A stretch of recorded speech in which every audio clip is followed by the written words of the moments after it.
여러분 요즘 뉴스를 보면은 전례 없는 기상이변이 계속 전 세계적으로 일어나는 것을 우리가 보게 됩니다.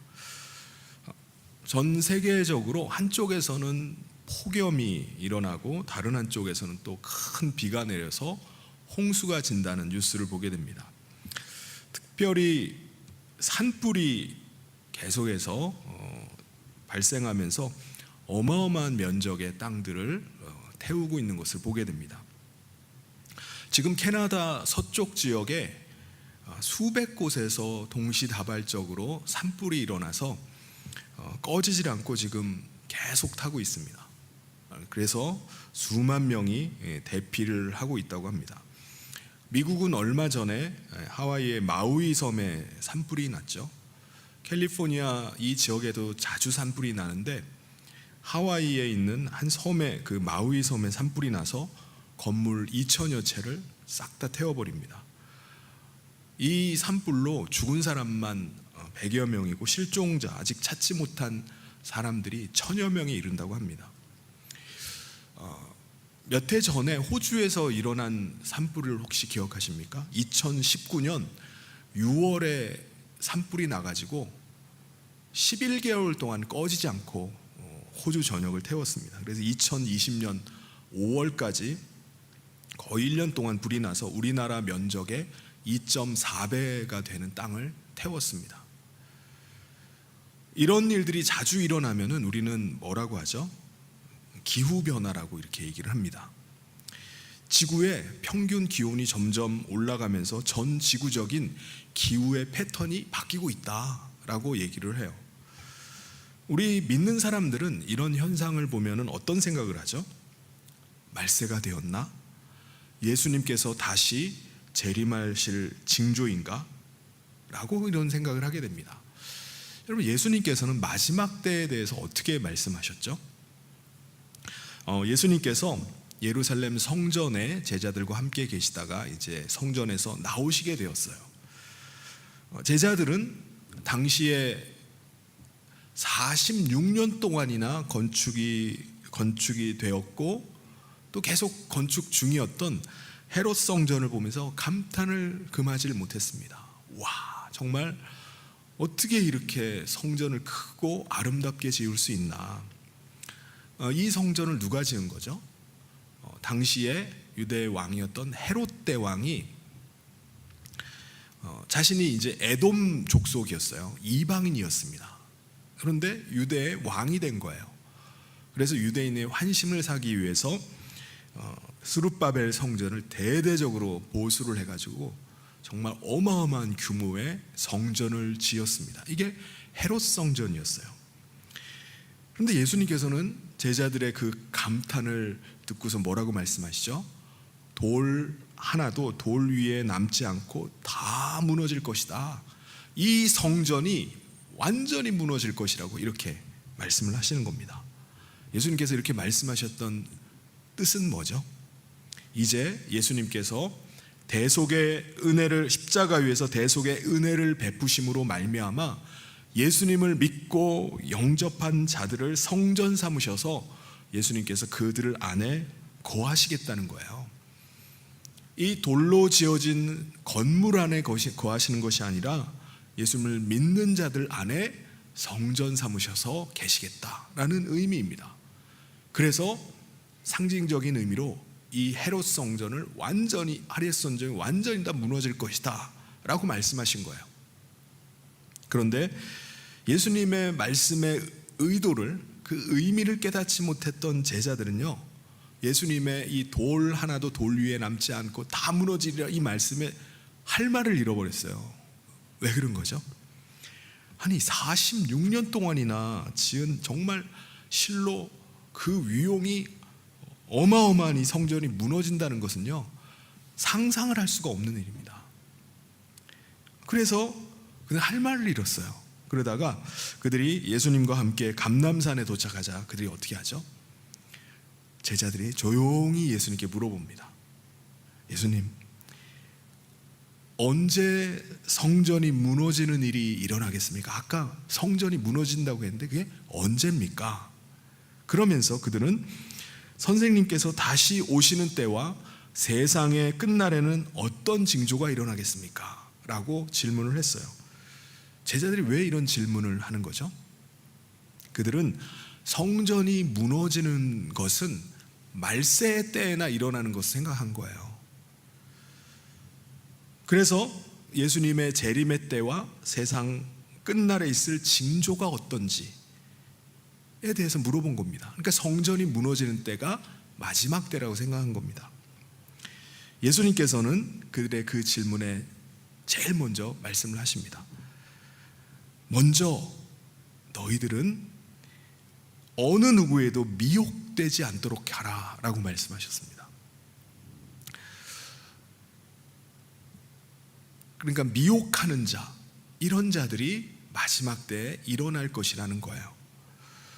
여러분, 왜 자칭 그리스도라고 하는 사람들, 이런 사람들이 왜 재림 예수라고 하는 사람들이 나타나는 거죠?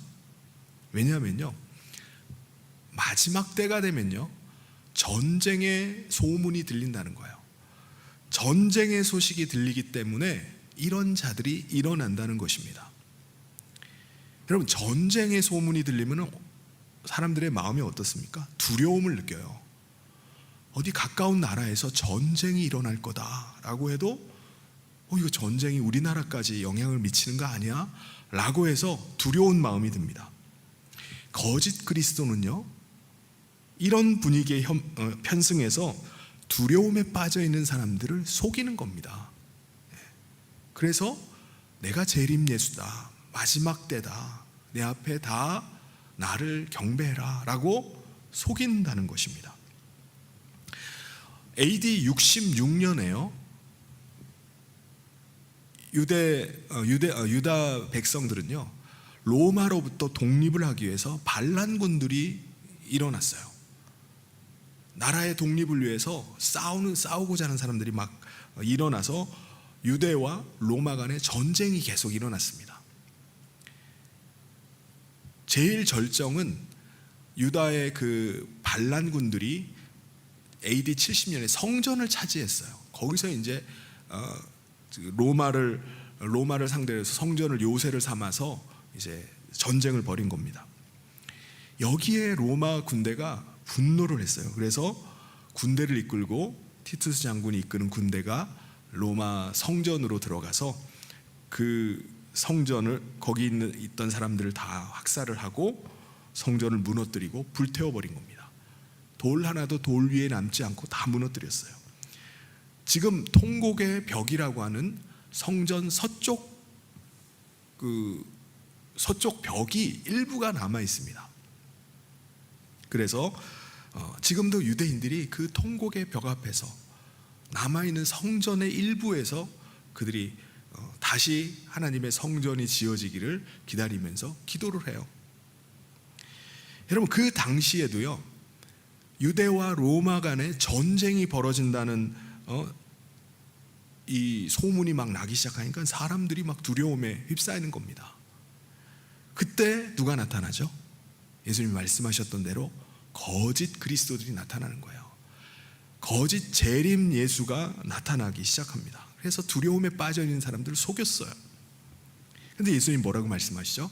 그런 일이 있다 할지라도 끝이 된 것은 아니다라는 것입니다. 사실 그때 이후에도 수많은 전쟁들이 계속 일어났어요. 사람들은 그때마다 두려움에 빠집니다. 이렇게 전쟁이 일어나면 이거 마지막이 아니야? 전쟁이 일어나면요 수많은 사람들이 죽음을 당합니다. 집이 폐허가 돼버려요. 다 불타버립니다. 살 수 없는 땅이 돼버려요. 그러니까는 이 불안한 마음에 사람들은 속이는 자의 말에 금방 넘어가 버립니다. 몇 년 전에요 우리나라가 이제 북한과 계속 대치를 하고 이런 관계 속에 있을 때 소문이 났었어요. 북한이 우리나라를 쳐들어올 거다, 전쟁이 곧 일어난다라는 소문이 퍼졌습니다. 서울 인구에 북한이 서울에다가 핵폭탄을 떨어뜨리면은 서울 인구의 한 1,500만, 수도권에 1,500만이 죽을 거다, 뭐 그런 전쟁의 소문이 계속 퍼졌습니다. 그때요, 자칭 재림예수라고 하는 신옥주라는 사이비 교주가 나타났습니다. 그가 이 땅은 전쟁으로 폐허가 되니까 이 땅에 남아있으면 안 된다. 그래서 많은 사람들을 미혹해서 피지라는 섬으로 이주를 갔어요. 많은 사람들이, 자기의 두려움에 빠져있던 사람들이 자기의 전 재산을 다 바치고 그 섬으로 따라 들어갔습니다. 이 신옥주는요, 그 어마어마한 재산을 모아가지고 피지에 있는 여러 시설들, 여러 업체들, 마트 막 이런 것들을 막 엄청 사들여가지고 왕국을 만들었습니다. 근데 피지에서의 생활이 괜찮겠습니까? 속았다, 이거 아니다 라고 해가지고 피지를 탈출하려는 사람들을 타작마당이라는 이름으로 귀신을 때려잡는다고 해서 사람을 막 때려잡기 시작하는 거예요. 자기의 그 소나기에서 벗어나려는 사람들을 강금 폭행을 했어요. 결국 신옥주가 재판에 고발이 돼서 재판을 받고 지금 7년형을 선고받고 2019년부터 감옥살이를 하고 있습니다. 근데 아직도 그 아들이 그 피지 섬에 국빈 대접을 받으면서 거기서 왕노릇하고 있어요. 예수님은요, 마지막 때 민족과 민족이, 나라와 나라가 대적해서 일어날 것이다 라고 말씀하시고, 또 하나 곳곳에서 기근과 전쟁이 일어나는, 그 지진이 일어나는 자연재해들이 계속 일어날 것을 말씀하십니다. 근데 여러분, 기근이나 지진, 이게 어제 오늘의 일인가요? 과거부터 지금까지 계속 일어나는 재해들입니다. 그럼 이게 마지막 때 재앙인지 어떻게 구분을 하는 거예요? 어떻게 알 수 있죠? 예수님께서는요, 이 모든 것들은 재난의 시작이다라고 말씀하셨습니다. 전쟁과 기근, 이러한 자연재해들이 재난의 시작이다. 이 시작이라는 말이 데살로니가 전서에 보면요, 진통의 시작이라는 말로 나옵니다.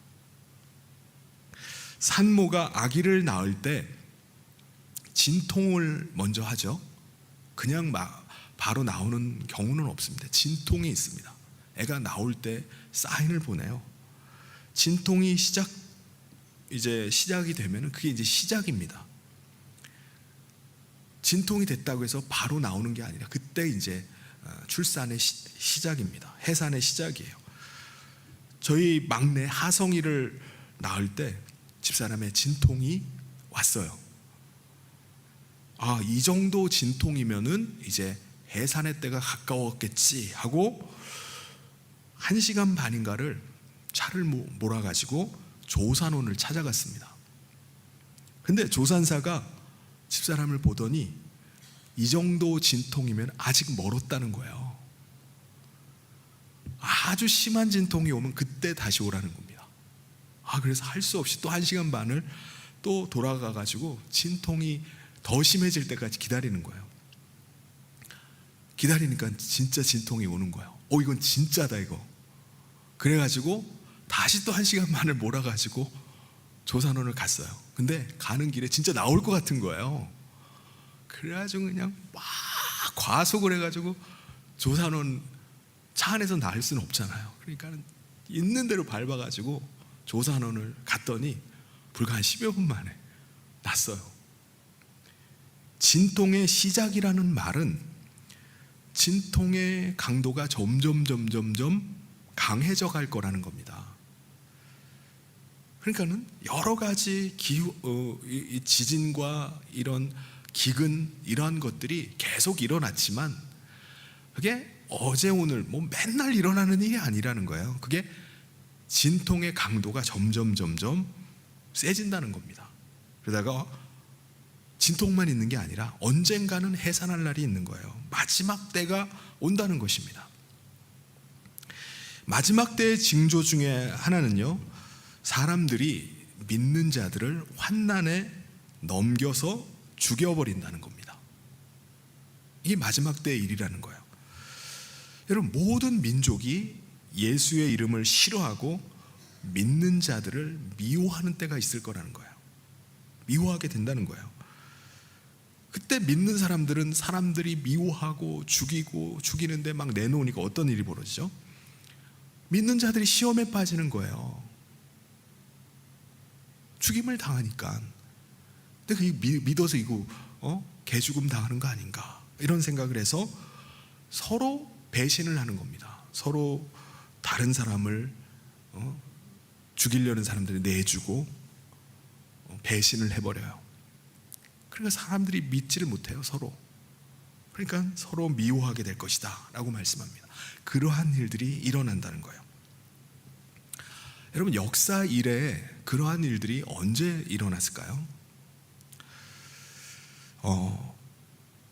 1859년도에요 인류사에 획을 긋는 한 일이 일어납니다. 찰스 다윈이라는 사람이 종의 기원이라는 책을 내요. 당시에 사람들이 가지고 있었던 인류의 기원은 하나님의 창조밖에 없었어요. 그러면 믿지 않는 사람들은 그걸 어떻게 받아들이죠?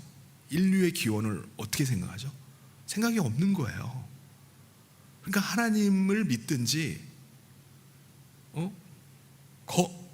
거부하려고 해도 거부할 수가 없는 거예요. 이거를 뒷받침할 만한 어떤 이론도 없는 겁니다. 오직 하나님이 창조하셨다는 것밖에 없어요. 우리 인간은 하나님이 창조하셨다는 것 외에는 없는 겁니다. 그런데 찰스 다윈이라는 사람이 자연 선택으로 말미암은 개체가, 그 종이 계속 진화한다라는 주장을 하는 거예요. 이 진화론을 만들어낸 겁니다. 사람들은요, 이 종의 기원이 나오니까 열광을 하는 거예요. 1500부를 찍었는데 하루 만에 1500권 다 나가버렸어요. 이때부터 시작해서 사람들은요, 이 진화론을 그대로 받아들입니다. 왜냐하면 나는 하나님을 믿지 않는데 하나님의 창조 대신에 오랜 세월이 생명을 만들었다는, 만들어냈다고 말하기 시작하는 거예요. 오랜 시간이 나를 만들어냈다. 내가 오랜 시간에 의해서 만들어진 존재라고 사람들은 믿기 시작하는 겁니다. 그래서 그걸 바탕으로 해서 작은 것부터, 단순한 것부터 시작해서 점점 고등한 것으로, 복잡한 것으로 진화해 갔다는 이론을 가지고서 지질 시대표라는 것을 만듭니다. 몇 년 후에 지난 1859년에 만들고 1870 몇 년도에 이 지질 시대표라는 것을 만들어내요. 거기에 보면은 이제 시대를 다 나눕니다. 그래서 선 캄브리아 시대, 고생대, 중생대, 신생대, 백악기 쭉 이 시대를 구분하면서 거기에 연도를 다 적어놔요. 이거는 몇백만 년 전, 이거는 몇 억 년 전. 그게 지질 시대표입니다. 여러분, 근데 이 지질 시대표의 연도가 몇 년도 거라는 게 그걸 어떻게 알죠? 유기체 연대를 측정할 수 있다라고 하는 방사선 동위 원소 방법이 그때 있었습니까? 없었어요. 그냥 적어놓은 겁니다. 그냥 오래됐을 거라고 생각하고 생명은 오랜 시간이 만들었다라고 믿기 때문에 그냥 적어놓은 겁니다. 그때 종에서 종으로 종이 유전된다는, 진화가 된다라는, 진나라가 된다고 믿었는데 그 이후에 7년 이후에 멘델의 유전의 법칙이 나와요. 종에서 종은 유전이 안 된다라는 유전의 법칙이 나왔습니다. 그런데도 불구하고 그 전에 이미 진화론은 확정이 돼버린 거예요. 그래서 종 간에 유전이 된다라고 믿고 지질시대표를 만들고 진화론을 받아들인 겁니다. 그러면 어떻게 하죠? 자기의 믿음을 확증할 만한 증거를 찾아야 됩니다. 그때부터 연결고리를 찾기 시작하는 거예요. 종에서 종으로 진화가 일어난 연결고리가 있어야 되는 거예요. 처음부터 완벽하게 지어진 존재가 아니라 연결고리가 있어야 됩니다. 그걸 찾기 위해서 노력을 하는 거예요. 살아있는 것 중에 아무리 뒤져봐도 한 종에서 다른 종으로 변화가 되는 종류를 찾을 수가 없는 겁니다. 그래서 어떻게 하죠? 살아있는 건 없으니까 분명히 오랜 시간 속에 변화가 일어난 존재가 분명히 있을 것이다. 화석에서 찾기 시작한 거예요. 화석에서 찾으면 나올까요? 아무리 뒤져도 중간 연결고리가 나오질 않는 거예요. 왜 그렇죠? 유전이 안 되기 때문에 그래요. 종에는요, 같은 종은 유전이 됩니다. 근데 다른 종은 유전이 안 돼요. 같은 종 안에는요, 수많은 유전을 통해서 변이들이 계속 일어납니다. 그런데 종을 뛰어넘을 수는 없는 거예요. 그래서 하나님이 종류대로 창조를 하셨기 때문에 그렇습니다. 이 종류를 뛰어넘을 수가 없는 거예요. 그러니까 중간 단계의 화석이 나올 수가 없는 겁니다.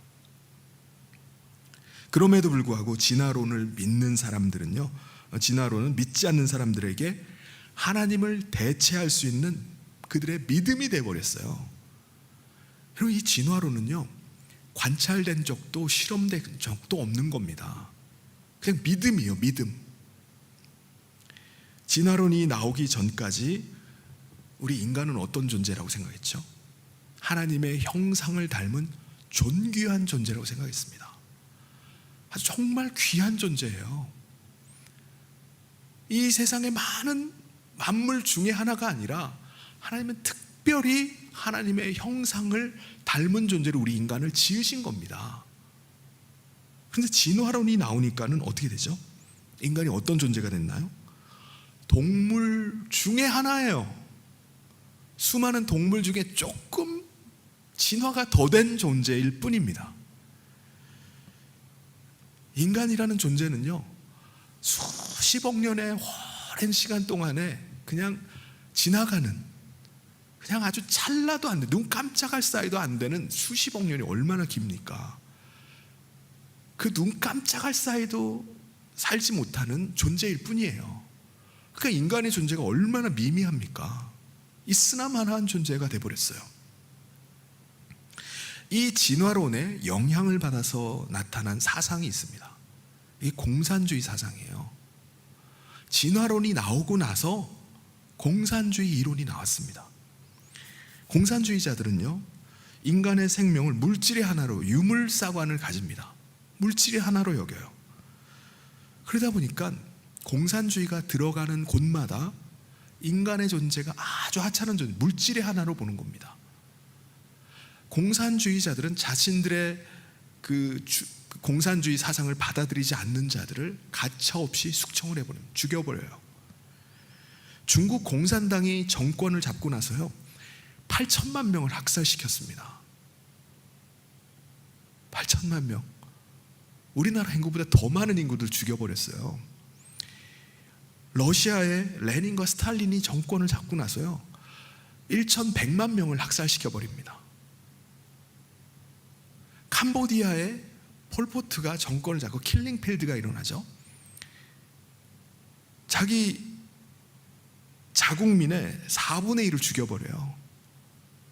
아니, 한 사람이 200만 명을 그냥 학살을 시켜버렸습니다. 공산주의는요, 종교는 인민의 아편이라고 해서 수많은 기독교인들을 죽입니다. 그럼 북한이 6.25 전쟁 때 죽인 그 기독교인이 1,000명이 넘어요. 많은 기독교인들을 예수를 믿는다는 이유로, 종교를 가졌다는 이유로 죽여버렸습니다. 여러분, 하나님을 부정하는 이 진화론의 영향은요, 거기서 그치질 않습니다. 지금까지도 전 세계에 깊은 영향을 미치고 있어요. 사람들의 사상을 지배해가고 있습니다. 여러분, 진화론이 이제 1859년에 종의 기원이 나오고 나서 유럽 사회는요, 이것이 과학이다 라고 해가지고 수많은 사람들이 이 이 진화론을 받아들입니다. 그리고 1900년대 초에 이게 교과서에 실리게 돼요. 이 교과서에 실리고 나니까 사람들이 진리인 것처럼 이것을 받아들이기 시작합니다. 사람들의 이 뇌리에 이 지질시대표가 꽉 박혀버리는 거예요. 아, 인류는 이렇게 되는구나. 여러분, 지질시대표대로 이루어진 지층이 전 세계 한 군데도 없습니다. 이 캄브리아 시기부터 해가지고 쭉 지층으로 형성된 곳이 아무 데도 없어요. 그럼에도 불구하고 이것이 진리인 것처럼 사람들의 사고를 지배하기 시작합니다. 그리고 어떤 일이 벌어지죠? 사람들의 마음 가운데 하나님이 지워져 버리기 시작합니다. 사람들이 교회를 등지고 떠나기 시작하는 거예요. 그럼 사회에는 어떤 일들이 벌어질까요? 그럼 미국 사회에 1960년대에 교과서에 진화론이 실리게 되면서부터 미국 사회는요, 전통적인 기독교 문화가 사라지기 시작합니다. 미국 당시에 시작되었던 그 문화들이 히피 문화들, 마약과 자유분방한 문란한 성문화가 자리를 잡기 시작합니다. 그때부터 시작이 돼요. 그때부터요, 급격하게 낙태가 막 일어나기 시작합니다. 사람들이 총기 사고가 막 그때부터 막 급격하게 늘어나기 시작해요. 그때 동성연애가 막 일어나기 시작합니다. 진화론이 교과서에 실리고 나서부터 미국 사회가 완전히 변화가 됩니다. 우리나라는 1973년도에 국정교과서 개편 3차 개편 때 교과서에 실리고 나서 우리나라도 영향이 나타나기 시작했어요. 미국의 문화들이 우리나라에 들어오기 시작합니다. 사람들의 마음 가운데 창조주 하나님이 사라지고요, 오랜 시간 동안에 자연 발생했다고 하는, 우리 인간이 그렇게 지어진 존재라고 받아들이기 시작합니다. 그러니까 우리 인간은 이 오랜 이 역사 속에 그냥 보이지도 않는 존재예요. 아무것도 아닌 존재입니다. 그렇게 되니까 사람들 안에 타락이 막 일어나기 시작하는 겁니다. 걷잡을 수 없이 그런 문화들이 막 퍼지기 시작하는 거예요. 인간의 생명을 존귀한 존재로 여기질 않아요. 사람들이 존귀한 하나님의 사람으로 살아가는 게 아니라 동물처럼 살아갑니다. 고등한 동물과 친구가 되어서 살아가요. 이게 다 진화론의 영향을 받은 겁니다. 자기가 키우고 있는 애완동물을 자기 가족으로, 친구로 여겨요. 마치 동물과 같이 본성이 이끄는 대로 그렇게 살아가려고 합니다. 그래서 이때 1960년대부터 나타나기 시작했던 사상이 포스트 모더니즘이에요. 그래서 사람들의 사상을 지배하기 시작하고요, 절대적인 가치를 부정하고 개인의 자율과 개성, 다양성을 중시하는 문화가 그때부터 시작이 됩니다. 우리나라도 73년에 교과서에 실리고 나서부터 주일학교가 급속도로 쇠퇴하기 시작합니다. 아이들의 마음 가운데 진화론이 진리처럼 받아들여지기 시작하는 거예요. 진화론이 주장하는 것들이 시조새가 공룡에서 새로 진화됐다라고 주장하는 것으로 시조새가 그 중간 단계다라고 하는 것들이 교과서에 실리게 됐어요. 진짜 맞네, 진화론이 맞구나 라고 받아들입니다. 근데 지금 진화론자들조차도 시조새는 새다라고 말합니다. 그래서 미국 교과서에서는 시조새가 빠져버렸어요. 근데 우리나라는 여전히 진화론을 증명하는 중간고리로 그것이 교과서에 실려 있습니다. 오늘 우리가 살아가는 이 시대를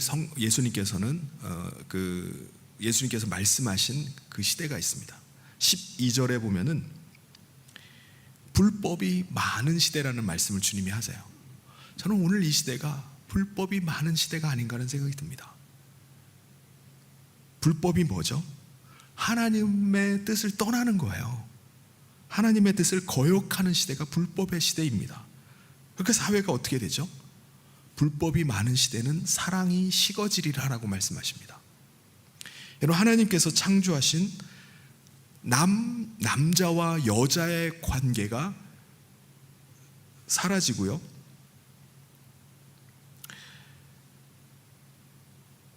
하나님, 우리 인간이 남녀가 사라지고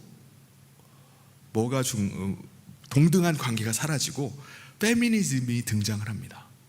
여성 해방이라는 그 이유로 그것이 이제 등장하게 되면 어떤 관계가 나타나죠? 남자와 여자가 어떤 더 사랑하는 관계가 되나요? 하나님이 창조하신 것을 거부를 하니까 그때부터 사랑이 식어져 버립니다. 페미니즘이 득세하기 시작하니까 남녀 관계가 극도로 혐오하는 사회가 되어버렸어요. 여자도 남자를 싫어하지만 남자도 여자를 싫어해요. 서로 혐오하는 시대가 되어버립니다. 여러분, 하나님보다 인간을 높이고 인권을 강조하니까 사람이 정말 존귀해지나요? 사람의 관계가 더 좋아지나요? 아닙니다. 학생 인권을 존중한다고 하니까 학생과 교사와의 관계가 끔찍한 관계가 되어버리는 거예요. 사랑이 식어져 버려요. 하나님의 뜻을 떠나고 하나님을 거부할 때 사람들과의 관계 속에서 사랑이 식어져 버립니다. 인간이 인간을 아주 혐오하는 시대가 되어버리는 거예요. 왜 그런 거죠? 그 안에 하나님의 사랑이 빠져버리기 때문입니다. 여러분, 우리가 서로 사랑하는 존재가 아니에요. 하나님의 사랑받는 존재임을 잊어버릴 때 우리는 사랑할 수가 없습니다. 우리 이기적인 존재들이에요. 내가 하나님의 사랑을 받은 존재임을 알 때 하나님이 사랑하는 다른 사람도 우리가 사랑할 수 있는 것입니다. 예수님께서는 이런 시대 속에서 어떻게 하라고 하시죠? 끝까지 견뎌야 된다는 거예요. 우리가 이러한 악한 시대, 사랑이 식어져 버린, 불법이 성행하는 이러한 시대 속에서 끝까지 믿음을 지켜야 된다고 말합니다. 여러분, 진화론의 반대말이 뭔지 아십니까? 창조론? 아닙니다. 성경이에요, 성경. 여러분, 진화론을 믿는 사람은요, 창조론을 반대하는 게 아니라 성경을 부정합니다. 성경을 반대하는 거예요. 그래서 진화론의 반대는요, 성경이에요. 성경을 부인하고 믿지 않는다는 건 뭐죠? 내가 하나님을 믿지 않겠다, 거부하겠다는 겁니다. 진화론이 우리 사회에 커다란 패러다임이 되어버렸어요. 지배하는 생각이 되어버렸습니다. 이걸 거부하기가 힘든 시대를 우리가 살아가요. 그런데 이러한 때 우리는 어떻게 되죠? 끝까지 성경을 붙잡아야 됩니다.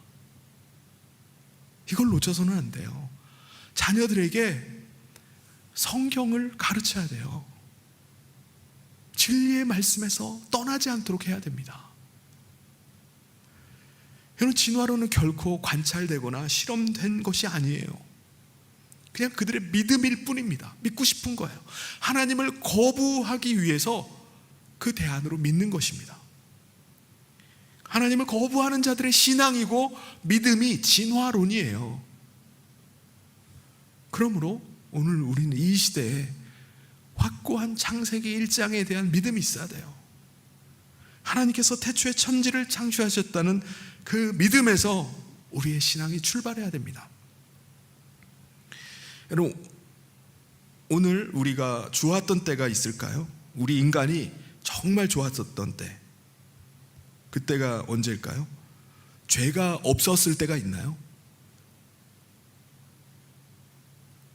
아담이 죄짓기 전에는 좋았습니다. 그가 죄짓기 전까지는 좋았어요. 우리 인간이 가장 좋았던 때가 언제냐? 바로 아담이 죄짓기 전입니다. 그런데 죄를 짓고 나니까 이 땅 인간이 저주를 받게 됐어요. 이 땅이 저주를 받게 됐습니다. 그래서 고통하는 시대를 우리가 살아가고 있는 거예요. 그게 바로 오늘 우리가 살고 있는 이 시대입니다. 그런데 성경에 보면 예수님께서 마지막 아담으로 이 땅에 오셨다고 말씀합니다. 왜 마지막 아담이죠? 예수님은 죄가 없으신 분으로 이 땅 가운데 오신 거예요. 죄가 없었을 때 아담과 같이 죄가 없으신 분으로 예수님께서 이 땅 가운데 오셔서 대속의 제물이 되어 주신 겁니다. 예수님의 그 십자가의 대속의 은혜를 믿는 자마다 놀라운 하나님의 사랑을 다시 받게 됐어요. 하나님이 보시기에 좋았더라는 사람으로 회복이 된 겁니다. 이 세상에서 누릴 수 없는 그 평안을 누릴 수 있는 존재가 된 거예요. 그리고 예수님께서 장차 예비하시는 새하늘과 새 땅에서 하나님이 보시기에 좋았더라는 그 삶으로 회복되는 것입니다. 여러분, 오늘 우리가 살고 있는 이 시대를 그 진통의 단계로 따지면 어느 정도의 진통의 단계를 살아가고 있을까요? 제 생각에는 아마 해산의 날이 임박한 시대를 우리가 살고 있다고 생각합니다. 진화론에 물들어 있는 사람들에게, 그 사람들에게는 마지막 때가 있을까요? 진화론에 의하면 수십억 년의 시간 속에 살고 있기 때문에 멸망이 없어요. 인간은 오랜 세월을 사는 동안에 최악의 환경에서도 살아남아 왔다는 거예요. 그러니까 어떠한 재난이 오고 환경이 변해도 인간은 살아남는다는 생각을 가지고 있습니다. 마지막 때가 왔다라고 말해도 그들은 비웃습니다. 택도 없는 소리. 모든 인간들은 지금까지도 살아남았는데 무슨 마지막 때야. 혹 죽더라도 그냥 죽으면 끝이지 뭐, 그게 자연의 일부인데 뭐 라고 생각을 합니다. 예수님께서 마지막 때를 뭐라고 말씀하셨죠? 노아의 때와 같을 것이라고 하셨습니다. 여러분, 노아의 때 사람들이 대홍수가 일어날 것을 생각이나 했습니까? 노아가 아무리 마지막 때가 온다, 방주에 올라야 된다라고 말해도 사람들은 비웃기만 합니다. 나는 시집 가야 되고 장가 가야 되고 일상의 삶에 바쁘게 살아가요. 방주에 들어가는 사람이 없어요. 단 8명만 들어갔습니다. 근데 노아의 때 대홍수가 터져버린 겁니다. 그때 살아남은 사람들은 어디 있는 사람들이죠? 방주에 들어간 사람들 외에는 한 사람도 살아남지 못했어요. 예수님께서는 이 하늘나라의 복음이 온 세상에 전파돼 모든 사람들에게 증언되어질 것이다 라고 말씀을 하셨습니다. 홍수 때와 같이 일시에 그냥 한꺼번에 다 심판하지 않고 예수님께서는 기다리고 기다리실 것을 말씀하시는 거예요. 그러면 오늘 우리가 해야 될 일이 뭐겠습니까? 하나님 나라의 이 복음을 전하는 거예요. 마지막 아담이신 예수님을 전하는 거예요. 그분의 대속의 은혜로 우리가 구원받을 수 있음을, 방주에 올라야 되는 것을 전해야 되는 것입니다. 예수님께서 오늘 우리 가운데 임하시고 그분의 다스림과 인도하심 아래 살아야 된다라고, 지금 구원의 방주의 문이 지금 열려 있으니까 그 안에 들어가야 된다고 지금 전해야 되는 겁니다. 사랑하는 성도 여러분, 방주에 올라탄 사람은요 결코 홍수 심판이 두렵지 않은 줄 믿습니다. 두려운 사람은 누구죠? 방주에 오르지 못한 사람들. 그 사람들에게는 대홍수가 심판의 날입니다. 그런데 우리는 대홍수가 심판의 날이 아니라 구원의 날인 줄 믿습니다. 우리 모두는 구원의 방주에 올라야 됩니다. 예수 그리스도를 모시고 믿음 가운데 우리가 서가야 돼요. 끝까지 견디는 자가 구원을 받으리라 말씀했습니다. 이 세상의 패러다임이 다 진화론으로 흘러가고 하나님을 부정하고 마지막 때가 없는 것 같다라고 말한다 할지라도 우리는 그 진리 가운데서 굳게 서야 돼요. 마지막 때가 반드시 임한다. 그래서 마지막 때까지 이 믿음 가운데 굳게 서서 복음 전하면서 믿음 가운데 방주에 오르는 저와 모든 성도님 되시기를 주님의 이름으로 축원합니다. 같이 기도하겠습니다. 하나님 아버지, 오늘 마지막 때